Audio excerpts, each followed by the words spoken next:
बक बक बोलो मत विचार सुनो मोरा, केहू नहीं रहेगा अब दिया का जोरा। कोने कोने बिजुली का तार दौड़ाएंगे, अच्छा कोने कोने बिजुली का तार दौड़ाएंगे, केहू जवन किया नहीं कर के दिखाएंगे।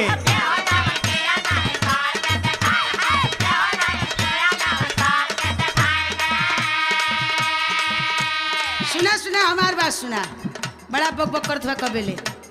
जीत गईला जहिया तू पाए गईला कुर्सी,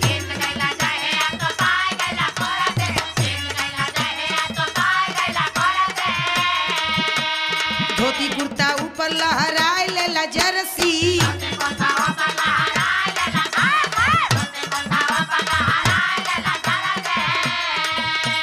योजना का पैसा कुल खाए गईला नेताजी, योजना का पैसा कुल खा